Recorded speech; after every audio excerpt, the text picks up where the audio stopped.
مکھن وہ رکتا ہے جو ذرا پھینٹی لگا کر پیدا کیا جاتا ہے. تو یہ ہم 1 گھنٹے تک ابھی تک پھینٹی لگا رہے تھے, طبیعت اور نفوس میں جوش دلا رہے تھے. اب اس پر جو مکھن بن رہا ہے سرکار کے نسب پاک کا, وہ میں آپ کے ساتھ شیئر کرنا چاہتا ہوں میرے دوستو. پھر یہ خمار اترے گا نہیں جو میرے آقا سرکار مفتی اعظم نے فرمایا تھا کہ حشر تک وہ آنکھوں میں خمار رہے گا آپ کے دیدار کا. سیدہ اب سنیے, جب سرکار حضرت عبدالمطلب کو یہ اندازہ ہو گیا کہ وہ دور قریب ہے کہ نبی آخر الزمان آئیں گے, اور یہ بھی پتا ہے کہ وہ آئیں گے ہمارے خاندان میں. اب یہ کیسے پتا ہے یہ الگ بحث ہے, اس کے لیے پھر ایک الگ وقت ہے, لیکن بس یہ سن لو, ان کو پتا تھا ہمارے خاندان میں آئیں گے. لیکن تھوڑی سی کنفیوژن ہوئی. بڑی نفیس بات کر رہا ہوں آپ کے سامنے, خوشبو والی بات. خوشبو نیچے نہیں گئی, خوشبو خود اس بات سے خوشبو پاتی ہے, وہ بات کر رہا ہوں. حضرت عبدالمطلب کو تھوڑی سی کنفیوژن ہوئی کہ وہ نور میرے سے آئے گا یا میری اولاد سے آئے گا. یہ کنفیوژن نہیں سمجھا آپ نے, تھوڑی دیر کے لیے یہ کنفیوژن ہوئی کہ وہ نور یا تو مجھ سے آئے گا یا میری اولاد سے آئے گا. اولاد میں بھی آپ کا دل عبداللہ پر تھا. کیوں؟ وہ ذبح کا سارا واقعہ سامنے موجود ہے, کیونکہ ان کی پیدائشی کرامتیں ہو چکی ہیں. سارے بھائیوں میں حضرت یوسف بن عبداللہ سب سے چھوٹے تو نہیں, تاریخ میں چھوٹا لکھا ہے لیکن چھوٹے نہیں تھے, وہ چھوٹے نہیں تھے, لیکن ان کی ذات سے. آج پڑھو نا میلاد ہے تو آقا کے گھرانے کو یار, ہم کوئی بنڈل بازیاں تو نہیں کر رہے. سیرت کی کتابیں جو دھول مٹی میں پھنس گئی ہے اس کو صاف کر کر کے آپ کے سامنے رکھ رہے ہیں.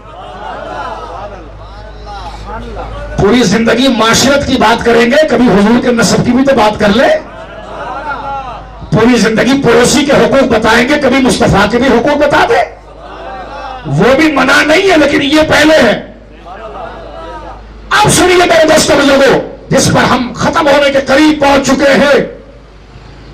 حضرت عبدالمطلب کو یہ پتا چل گیا کہ وہ نور مبین جس کا انتظار اور جس کی بشارت عیسیٰ نے دی تھی, مبشرم برسول یأتی من بعد اسمہ احمد, اور یہ کہہ دیا میں خاتم النبیین نہیں ہوں, وہ تو آنے والا ہے. لہذا جس نے حضرت عیسیٰ کو خاتم النبیین کہا وہ بھی غلط کہا. کیوں؟ کیونکہ وہ خود ایک رسول کے آنے کی بات کر رہے ہیں, اور جب وہ رسول آ گیا تو اس نے کہا کہ بس بات مکمل ہو گئی, انا حاضر لبنا, وہ آخری اینٹ میں ہوں. بولو نا سبحان اللہ. اب حضرت سیدنا عیسیٰ علیہ السلام سے بات آ رہی ہے, اور میں ایک بات بتا دوں, یہ حضرت کنانا جو حضور کا دادا ہے نا, یہ حضرت عیسیٰ کے رفیقوں میں سے آتے رہی آپس میں, اور حضرت عیسیٰ نے ان کو عزت دی ہے, سیرت میں موجود ہے, وقت میرے پاس نہیں اتنا. باقاعدہ عزت دی اور کنانا کو کہا کہ وہ جو رسول کی بشارت دے رہا وہ تیری خاندان میں.